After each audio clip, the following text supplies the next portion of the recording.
4 years ago today, I ripped my first feeding tube out of my nose and throat, just 12 hours after getting it. And so this is the story of why that happened. So I developed gastroparesis when I was 17 years old, and then a month and a half after I developed it, I was in starvation ketosis, and I was told I needed to get a nasal feeding tube. I got an NJ tube, nasojejunal, so through the nose, down the throat, through the stomach, past the stomach, and into the small intestine, the second part of the small intestine to be specific.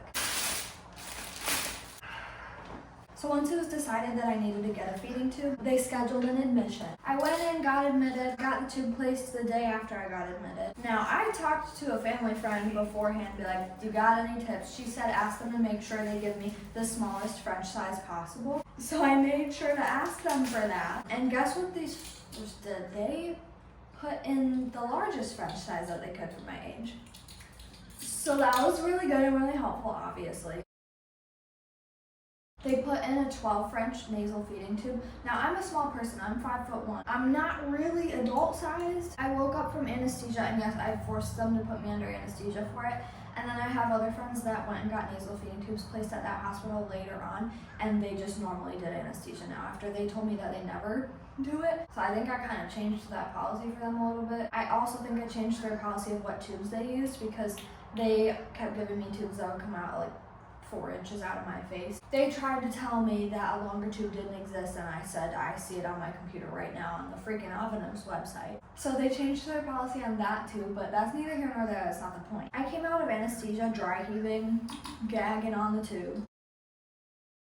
They thought I was just nauseous from the anesthesia and my body was trying to throw up. That was not the case. Anytime I tried to speak, I would start gagging. Eventually, I got back up to my room, still having a really hard time. After a while, they tried to start feeds. I was starting to be in a good bit of pain in my esophagus. I also couldn't lean backwards or lay back at all without gagging on the tube. I want to say I came out of anesthesia around 5 p.m. And then at some point in the evening or night, we started tube feeds. Still couldn't move from my leaning forward position, couldn't speak, I couldn't really swallow. This was also a very stiff tube. I kept asking them if they had taken the guide wire out, and they're like, yeah, it's not in there. Okay, girl. It wasn't. It was just big ass tube. We started feeds, I want to say at 10 milliliters an hour, and after a while the pump started going off every 4 seconds. We couldn't get any formula through the tube. They tried multiple things throughout the night, like Coca-Cola, sodium bicarbonate or something, and then some other enzyme that's supposed to help dissolve clogs. Surprised it wasn't clogged, it was kinked. This night was one of the worst nights of my life. It was agonizing. I had to keep typing on my phone to try to tell people things. Again, I couldn't talk. I was in excruciating pain in my throat. Sometimes I would start to cry, and then I would start gagging on the tube again, so I had to force myself not to cry. This was all really emotionally traumatizing, BT dubs. This was, in fact, one of the very worst nights of my life. This was also the first time I pulled an all-nighter, and it was not on purpose. My poor mother was curled up at the bottom of my hospital bed trying to sleep for like a short period of time because I was up all night. I kept asking them to take it out. I wanted to get it switched. It wasn't working anyway. Eventually they came in at 5:45 a.m.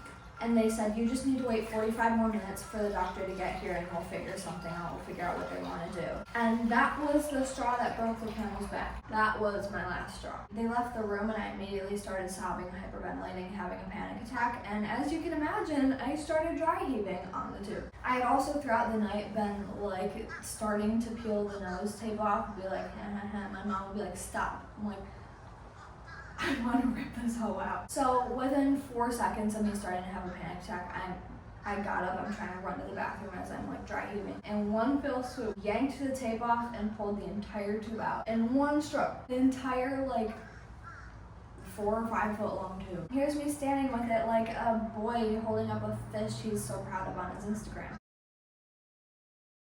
My mom is like screaming, crying, I'm screaming, crying, a nurse comes in, I'm like, it's okay, it's better now, and I pulled out the tube, threw it on the ground. The nurse came in and was like, okay, we'll go talk to the doctor. I continued to cry for a good 10-20 minutes before my mom was like, you need to go to sleep. My dad was supposed to drive there in the morning, so I called him, told him what was going on. and he got his little booty over to the hospital. I slept for maybe like an hour and a half before my dad got there and before the doctors came to round on me. I begged them to let me go home, especially because I had a GI doctor appointment a few days later scheduled. I said, we'll figure out a plan then. They let me go home. I had my appointment with her. She was like, you still need a tube. We just gotta figure out a different tube. So, okay. I went home without a tube. I ended up having to come back like 5 or 6 days later through the ER because I was like literally about to kick the bucket. I was like for real on my deathbed. I could do a story time about that whole thing too. I was admitted for 10 days. That was by far the absolute worst week of my life. Was the first week having a nasal tube. I would pay big bucks to not have to do that ever again in my whole entire life. But now, 4 years later, I have a G tube and a J tube. Nasal tubes are the bane of my entire existence. I was very lucky to have very understanding nurses about why I had a panic attack and pulled the tube out. Also, I did have an NG tube at one point before this for like a bowel prep clean out when I was 13. But this was like my first actual feeding tube, and this was an NJ tube. Yeah, traumatizing, horrible, never want to do it ever again, wouldn't wish it on my worst enemy. But I made it through. I'm really grateful for all of the tubes that I've had because they have all kept me alive. And that is what's important. As traumatizing and horrendous as it all was, I'm grateful for it, and I'm grateful for all of my experiences.